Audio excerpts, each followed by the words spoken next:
کیونکہ اللہ جانتے تھے یہ جتنے بھی برے ہیں یہ ٹھیک ہو گئے نا تو ان سے زیادہ ٹھیک بھی پھر کوئی نہیں ہو سکتا. ابھی آپ کو ایک ابھی مدینہ کا واقعہ سناؤں میں. ہم مسجد نبوی صلی اللہ علیہ وسلم میں بیٹھے ہوئے تھے تو میرے شیخ استاذ بھی میں ان کے ساتھ تھا. تو ہم عصر سے پہلے وہاں جا کے نا جو قدیم مسجد ہے مسجد نبی جو اوریجنل نبی کے دور میں تھی وہ کوشش ہوتی ہے وہاں جا کے بیٹھنے کی. تو وہاں بیٹھے ہوئے تھے تو میں نے دیکھا 2 عربی جو ہے نا مدینہ منورہ کے مقامی وہ ہمارا بہت اکرام کر رہے ہیں, ایسے جھک جھک کے مل رہے ہیں اور افطاریاں لا کے وہ رکھ رہے ہیں. وہیں کے مقامی تھے اور بڑی اونچی فیملی سے ان کا تعلق تھا. میں ان کس فیملی سے تعلق تھا میں نام نہیں بتاؤں گا, اس میں کوئی مصلحت ہے نا, کس کے ساتھ ان کا ریلیشن ہے قریبی. تو بڑے اچھے خاندان کے وہیں کے مقامی بہت خدمت کر رہے ہیں. میں نے کہا یار یہ ان کو ہو کیا گیا ہے. اچھا میرا نام بھی جانتے ہیں, کہتے ہیں شیخ مفتی طارق مسعود. میں نے کہا نعم, ٹھیک ہے نا. اچھا ہمارے استاذ کی بھی بڑی خدمت کر رہے. بھائی میں حیران یار ان کو ہو کیا گیا ہے, اتنی محبت. پھر افطاری کے وقت میں نا لقمہ بنا کے کھلا رہے ہیں مجھے بھی اور استاذ کو بھی. ہمارے عربی لوگ نا کسی کو لفٹ نہیں کراتے جو سعودی عرب میں رہا ہے نا ان کو پتا ہے, اور سعودی بھی ہو اور اتنی بڑی فیملی سے تعلق بھی ہو. اچھا لقمہ بنا کے کبھی پنیر لا کے رکھ رہے ہیں کبھی کیا رکھ رہے ہیں. تو میں نے پھر پوچھا, میں نے ساتھیوں سے پوچھا بھائی یہ اتنا فری کیوں کرا رہے ہیں. پھر انہوں نے خود بتایا, انہوں نے کہا بھائی ہم یہاں تبلیغ سے جڑتے ہیں, تبلیغ والوں کے ساتھ. انتم اخرجتمونا من الضلالۃ الی الہدایہ, یہ اس کے الفاظ. تم وہ لوگ ہو جنہوں نے ہمیں گمراہی سے ہدایت کی طرف نکالا ہے, یعنی تبلیغ والے. تو ہم بھی چونکہ پاکستان سے ہیں نا, نسبت ہماری بھی انہوں نے پاکستان سے جوڑ دی نا تبلیغ سے, کہ ہم تو گمراہی میں جا رہے تھے, تبلیغ والے آئے ہمیں اللہ کے راستے میں جوڑا اور ہم گمراہی سے نکل کے کدھر آ گئے, ہدایت کی طرف. تو اب جو بھی پاکستانی ان کو لگے گا نا تھوڑا سا پکڑی چکڑی تھوڑا سا تبلیغی اسٹائل, وہ اس کا یہی کرام کرتے ہیں. یہ میں ابھی جو آپ کو بتا رہا ہوں نا وہ جذبات نہیں بن رہے. جب یہ سن رہا تھا نا میں ان سے, تو جو اس وقت میرے جذبات تھے نا وہ میں بیان نہیں کر سکتا. میں اپنے آنسوؤں کو چھپا رہا تھا ان سے, اور کافی دیر تک میرے آنسو بہتے رہے ہیں کہ یار کیسے خاندانی لوگ ہیں. ہمارے یہاں کسی کو پکڑ کے سہروزہ لگا دو, انسان کا بچہ بن بھی جائے گا نا پھر بھی بھول جائے گا. آپ ملے نا یار تو نے میرا بیان سن کے داڑھی رکھی ہے, کیا ہو گیا, رکھ لی تو ہے ایسے کرے گا نا تو کیا ہو گیا. بھائی آپ نے میرا بیان سن کے سنا ہے کہ کوئی اللہ نے توبہ کی تو ہاں دے دی تھی, تو وہ تو بہت ہیں دنیا میں, تو کیا کریں, بھول جاتے ہیں نا. میں نے کہا بھائی ہم نے ڈائریکٹ اس کو دعوت بھی نہیں دی ہے, دعوت دی تبلیغ والوں نے, اور فائدہ کس کو ہو رہا ہے ہر پاکستانی مولوی کو وہ عزت دے رہے ہیں, اکرام کر رہے ہیں, کھجوریں پنیر میں اور مکھن میں ڈبو کے کھلا رہے ہیں. ہم نے کہا واڑے وہاں حاجی عبدالوہاب صاحب زندہ باد. قربانی تو وہ دے کے گئے, پیڑے کون کھا رہا ہے, قربانی تو حاجی صاحب دے کے چلے گئے نا, حضرت حاجی عبدالوہاب رحمۃ اللہ علیہ. پیڑے کون کھا رہا ہے, بعد والے, ہم جیسے نالائق کیا کر رہے ہیں, پیڑے کھا رہے ہیں. لیکن میں نے کہا ان کے جذبے کو دیکھو یار, مدینہ منورہ کے ہیں یہ, اتنی اونچی فیملی سے ان کا تعلق ہے, لیکن ان پر کسی نے تھوڑا سا احسان کر دیا تو اب یہ احسان فراموشی بولو نہیں ہے, یہ اٹ از کالڈ خاندانی. سمجھتے ہو. تو اللہ تعالیٰ نے اپنے حبیب صلی اللہ علیہ وسلم کو جس قوم میں بھیجا نا, اس قوم میں کچھ واقعی خصوصیات تھیں جن کی وجہ سے اللہ نے عربوں کی سلیکشن کی ہے. ایک بڑی خاندانی پوائنٹ کی بات میں بیچ میں بتاؤں. دیکھو نبی صلی اللہ علیہ وسلم کا جب محاصرہ کیا نا مشرکین مکہ نے, عرب میں نا کچھ بڑے خاندانی قسم کی صفات تھیں. اگرچہ وہ کافر تھے, اگرچہ وہ مشرک تھے, لیکن غیرت لیس قوم نہیں تھی. اللہ نے اپنے حبیب صلی اللہ علیہ وسلم کو عربوں میں اس لیے بھیجا کہ ان کے اندر اچھی صفات ہیں, ان صفات کا رخ چینج کرنا ہے. جو بغیرت لوگ ہوتے ہیں نا وہ دنیا میں کسی کام کے نہیں ہوتے, وہ اچھے ہو کے بھی خراب ہی ہوتے ہیں. اب آپ دیکھیں جب نبی صلی اللہ علیہ وسلم کے گھر کا محاصرہ کیا نا ابو جہل نے, اس میں ابو جہل بھی تھا نبی صلی اللہ علیہ وسلم کو قتل کرنے کے لیے, تو گھر کے اندر نہیں گھسے بغیر پرمیشن کے. وہ یہ کر سکتے تھے نا, گئے دروازہ توڑ کے اندر.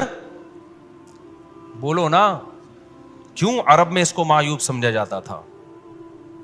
یہی وجہ ہے کہ اتنا وقت نبی صلی اللہ علیہ وسلم کو ملا کہ آپ صلی اللہ علیہ وسلم اپنے بستر سے اٹھ کے چلے گئے, تشریف لے گئے. ورنہ وہ یہ بھی کر سکتے تھے نا اچانک دیواریں پھلانگ کے گھر میں چلے جائیں, نا نا نا نا, ابو جہل ہونے کے باوجود اس حرکت کو کیا سمجھتا تھا؟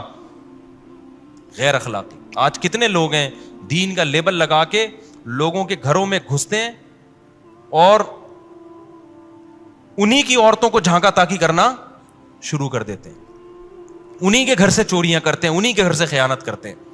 تو یہ غیر اخلاقی حرکتیں ہیں.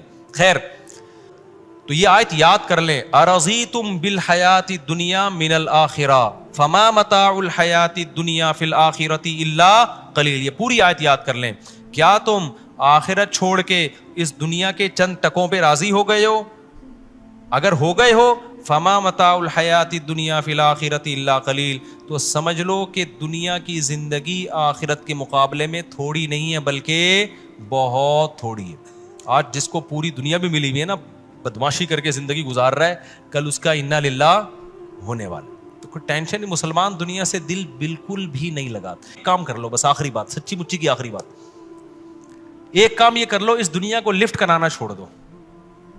سمجھ رہے ہو کیا کرو؟ لفٹ کرانا.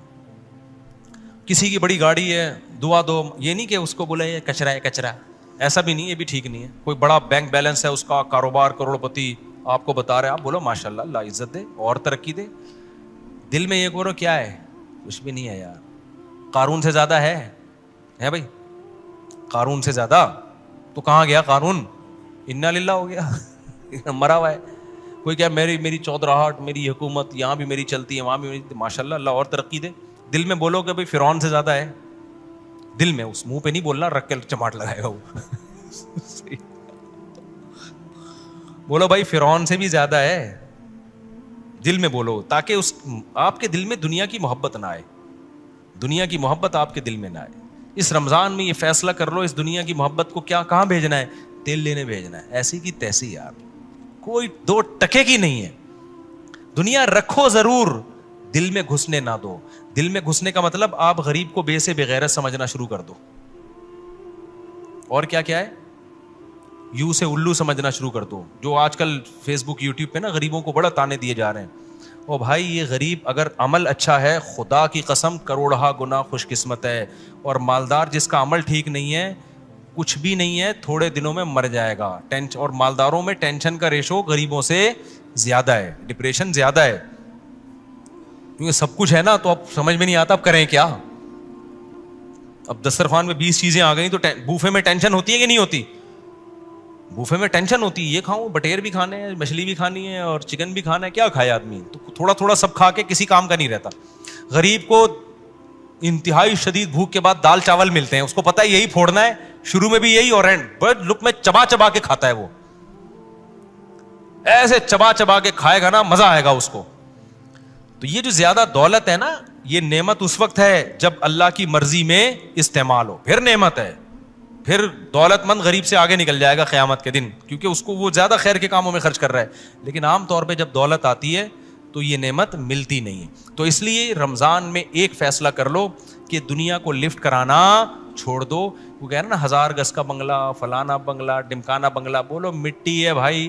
تبلیغ والے کہتے ہیں مٹی کی 2 قسمیں ہیں, دیر آر 2 types آف مٹی, ایک کھڑی مٹی اور ایک پڑی مٹی. ایک یوں ہوتی ہے, اور ایک سائنسدان اسے یوں بنا کے جہاز بھی, وہ لوہا بھی زمین سے ہی نکلتا ہے نا. ایک ہوتا ہے ذرا وہ پروفیشنل طریقے سے راکٹ بنا کے خلا میں پھینک دیا ہے. کیا ہے فن ہے بھائی, راکٹ نے بھی بالآخر اوپر ہی پھٹ جانا ہے یا نیچے آ کے پھٹ جائے گا. نہیں تو جو راکٹ میں بیٹھ کے گیا ہے وہ بالآخر قبر میں ہی جائے گا نا. وہ اس کا مطلب یہ نہیں کہ سائنسی ترقی چھوڑ دو, دل لگانا چھوڑ دو. ویسے ہی مسلمان راکٹ نہیں بنا رہے, پتا چلا اور ہی پیچھے ہٹ گئے. تو دل لگانا چھوڑ دو, 2 ٹکے کی ہے, 2 ٹکے کی. اور بار بار یہ آیت سوچا کرو, ارضیتم بالحیات الدنیا من الآخرہ, کیا دنیا کی زندگی پر راضی ہو گئے آخرت چھوڑ کے؟ فما متاع الحیات الدنیا فی الآخرۃ الا قلیل, تو سمجھ لو دنیا کی زندگی آخرت کے مقابلے میں بہت تھوڑی ہے, کچھ بھی نہیں ہے. اصل آخرت ہے بھائی, ہم آخرت پر ایمان لانے والے لوگ ہیں, ہم دنیا کو لفٹ کرانے والے لوگ نہیں. مفتی صاحب آج کل تراویح میں امام اور مقتدیوں نے ہاتھوں میں قرآن موبائل لیے ہوئے ہوتے, یہ جائز نہیں ہے. اس کی دلائل پھر میں بیان کروں گا انشاءاللہ. بعض عرب علماء اس کے قائل ہیں, لیکن جمہور اس کے قائل نہیں ہے. ویسے بھی آپ دیکھو نا ایک بات, اگر اس کی عمومی ایک روایت ہمیں ملتی ہے, لیکن اگر اس کی عمومی اجازت ہوتی تو خلفائے راشدین کے دور میں جو ابی ابن کعب کے پیچھے لوگوں نے